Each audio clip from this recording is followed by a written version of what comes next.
علی بھی اگلا سوال ہے، میں دیوبندی ہوں لیکن آپ کو کافی سنتا ہوں. مجھے ایک دوست نے اصول کرخی کی تصویر سینڈ کی جس میں لکھا تھا کہ اگر قرآن حکیم کی واضح آیت اور حدیث اب بھی ہمارے امام کے قول کے خلاف ہو تو امام کا قول ہی لیں گے اور قرآن و حدیث کی تعویل کریں گے. علی بھی کیا واقعی اسلام کی تاریخ میں ایسے لوگ بھی تھے؟ اسلام کی تاریخ میں نہیں سر، حال میں بھی موجود ہے. یہ اصول کرخی نہیں ہے، یہ لفظ ہے اصول کرخی. کرخی، ہاں جی، یہ فقہ حنفی کی یعنی ایک بنیادی کتاب ہے. ٹھیک. اصول اور فروع کا میں نے آپ کو فرق بتایا تھا نا. اصول کہتے ہیں عقیدے کی بات کو، فروع کہتے ہیں جو فقہی مسائل ہیں. آپ فروعی لفظ بولتے ہیں، فروع لفظ ہے.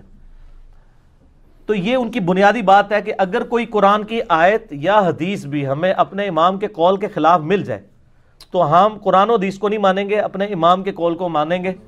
یہ اماموں کی تعلیمات نہیں تھی. اماموں نے تو یہ فرمایا تھا ہماری کوئی بات کتاب و سنت کے خلاف ہو یا صحابہ کرام کے اقوال کے خلاف تو چھوڑ دو. ٹھیک ہے. تو یہ سر آج بھی موجود ہے، آپ چیک کر سکتے ہیں، ہر گلی میں موجود ہے. اور اس کا آسان سا طریقہ ہے کہ آپ بڑے بھول پن میں جا کے آپ قرآن کا پہلا صفحہ کھولیں سر، اس میں پڑھیں ایاک نعبد و ایاک نستعین. اے اللہ ہم صرف تیری عبادت کرتے ہیں، صرف تجھی سے دعا مانگتے ہیں. اس کے بعد آپ لوگوں کو یہ سمجھائیں میٹھے انداز میں کہ دیکھیں آپ حضرت علی علیہ السلام کو مدد کے لیے نہ پکاریں. مولا علی علیہ السلام بھی اللہ کو پکارتے تھے. آپ یا علی مدد نہ کہیں بلکہ اللہ کو پکاریں، یا حیو یا قیوم برحمتک استغیث کہیں. تو آپ یہ قرآن پاک کا پہلا صفحہ منوا کے بتا دیں. پاکستان میں کروڑوں لوگ ہیں جو ماننے کے لیے تیار نہیں ہوں گے سر، لاکھوں میں نہیں، کروڑوں میں.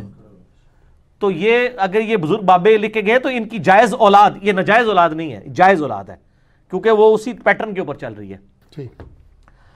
تو وہ جائز اولاد، ان کی جو علمی جائز اولاد آج بھی موجود ہے جو یہ سارے کام کر رہی ہے آج کے زمانے میں بھی.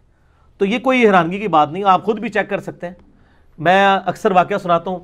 2008-9 کی بات ہے، میرے پاس کچھ بریلوی مجھے ملنے کے لیے آئے. ان دنوں میں مطلب اس طرح نجی ملاقاتیں بھی کر لیتا تھا. تو مجھے کہنے لگے جی آپ جو ہے نا وہ ایک فتنہ پھیلا رہے ہیں، اہل سنت آپ لکھتے ہیں، یہ آپ اپنا اہل سنت ہٹائیں. میں نے کہا جی کیوں، آپ نے یہ رجسٹر کرایا ہوا ہے اہل سنت؟ اہل سنت کا تو مطلب ہوا ہے جو سنت پہ چلے. اور نہیں جی اہل سنت والجماعت بریلوی ہے نا. میں نے کہا اگر آپ اہل سنت جماعت ہے تو بریلوی ساتھ کیوں لکھتے ہیں؟ اور دیوبندی اہل سنت والجماعت دیوبندی لکھتے ہیں. اب اہل حدیث بھی اپنے آپ کو اہل سنت کہنا شروع ہو گئے ہیں. تو میں نے کہا اس طرح تو نہیں، نام سے تو نہیں ہوگا. نہیں جی میں نے کہا بتائیں چلے سنیوں کی کتابیں کون سی ہیں؟ تو انہوں نے کہا جی بخاری اور مسلم. قرآن کو تو خیر مانتے ہیں نا، اس بیچاری کو تو کتاب مانتے ہی نہیں نا. وہ کہتے ہیں وہ تو ڈائریکٹ نہیں پڑھنی، آپ گمراہ ہو جاؤ گے. ان کا بخاری مسلم. میں کہا عثمان بھائی ذرا تو بخاری مسلم پڑھیو.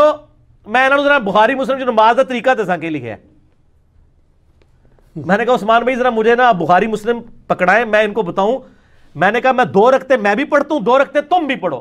جس کا طریقہ بخاری مسلم کے مطابق ہے وہ بخاری مسلم کے پیٹرن پہ سنی ہے، دوسرا ٹنی ہے. اسی میں کلپ ہے، سنی اور ٹنی میں فرق. ایک پڑھ پڑھا کے سنی وہ صحیح سنی، ایک سنا کے سنی ٹنی. کہتا نہیں لڑے نہیں بخاری مسلم نہ لائیں. اس کا کیا مطلب تھا؟ اسے پتا تھا بخاری مسلم میں کیا لکھا ہوا ہے. تو سر یہ لوگ آج بھی موجود ہیں. ہمارے رمضان بھائی ہیں، انہوں نے مجھے خود واقعہ سنایا، وہ ریورٹ ہوئے ہوئے ہیں. وہ کہتے ہیں میں ایک حنفیوں کی مسجد میں گیا. اب بریلوی یا دیوبندی تھا، دونوں ہی حنفی ہے نا. کہتے ہیں اس نے نا سامنے ڈیسک کے اوپر صحیح مسلم شریف رکھی ہوئی تھی. یہاں تو پڑھی بھی ہوئی ہیں اور پڑھی بھی ہوئی ہیں. ان کے شوکیسوں میں صرف پڑھی ہوتی ہیں، پڑھی ہوئی نہیں ہوتی. کہتے ہیں جیسے ہی نماز پڑھا کے وہ فارغ ہوا نا مولانا، تو کہتا ہے میں نے کہا سر میرا ایک سوال ہے. کہتا ہے جی کیا؟ اس نے کہا جی ابھی آپ نے جو مجھے عصر کی نماز پڑھائی ہے نا وہ اس طریقے کے مطابق نہیں جو آپ کی ڈیسک پہ جو یہ کتاب رکھی ہے اس کے اندر لکھا ہوا ہے. آئے ہائے ہائے ہائے. انجینئرنگ، ہر گھر سے انجینئر نکلے گا سر، ہر گھر سے انجینئر نکلے گا. ایٹی بڑی گل یہ دیکھیں، یہ اسی طریقے سے کہ آپ مجھے کہ علی بھائی جو آپ نے ابھی بات کی ہے وہ اس کتاب میں لکھی، میں تو ڈوم مرنا چاہیے ہے یا فوراً توبہ کرنی چاہیے. اب اس کا جواب تو یہ ہونا چاہیے تھا کہ اچھا میں نے جو ابھی نماز پڑھائی ہے اس کتاب میں نہیں لکھی ہوئی، تو مجھے بتاؤ کہ اس کتاب میں کیا طریقہ لکھا ہے. سر اسے بھی پتا تھا کہ طریقہ کچھ اور لکھا ہوا ہے. اس نے وہی واردات کی جو مولویوں کا طریقہ واردات ہوتا ہے. کہتا ہے جی وہ غصے سے کھڑا ہوا اور اپنا جو مسلح تھا نا وہ یوں اس نے جھاڑا ایسے نکال کے. کہتا ہے دیکھو علماء دی توہین کر رہے ہیں، تسی دیکھ رہے ہو. بڑی ڈاڈی شاید ہے مولوی جناب، ڈیمو نہیں جس طرح لڑتا جس طرح لڑ جاندے تھے. حالانکہ اس کا جواب یہ ہونا چاہیے تھا کہ اگر میری غلط ہے تو میری، مجھے کتنے لوگ کہتے ہیں نا، میں ان کو کہتا ہوں بتائیں یار کہاں لکھا ہوا ہے، میں ابھی اصلاح کرتا ہوں اپنی، بتائیں. لیکن ریفرنس سے بات کرنی ہے، زبانی کلامی نہیں، یا میری بھی کوئی غلطی بتاتا ہے بتاؤں کہ کہاں کہا کن الفاظ میں کہا بتائیں، ان میں تو جرت نہیں. تو وہ اس طریقے سے وہ بڑی مشکل سے جان بچا کے وہاں سے نکلے. جب لوگوں کا ٹیمپرامنٹ یہ ہو تو سر اصول کرخی میں جو کچھ لکھا ہے نا، وہ انہوں نے جو لکھ دیا نا، وہ ابھی تک میں نے آپ کو بتایا نا، شیخ احمد سنندی مجدد الافسانی جن کو کہتے ہیں، بریلوی دیوبندی اور چند اہل حدیث بھی ان کو بزرگ مانتے ہیں، انہوں نے کہا مجھے کچھ سینکڑوں حدیثیں بھی بتائے نا رفع سبابہ پہ کہ نماز میں انگلی اٹھانی چاہیے، تو میں نہیں انگلی اٹھانے کا قائل، کیونکہ میرا امام قائل نہیں تھا. حالانکہ صحیح مسلم میں پورا چیپٹر ہے کہ آپ نے انگلی اٹھا کے رکھنی پورے تشہد میں، نماز کا پریکٹیکل دیکھ لیں. اس نے کہا مجھے آپ ساری حدیثیں بھی دکھا دو، میں نہیں مانوں گا. اس مسئلے کے اوپر ان کے زمانے میں درجنوں علماء نے ان کی تکفیر کی تھی کہ یار یہ اس طرح سنت کا مذاق اڑا رہا ہے.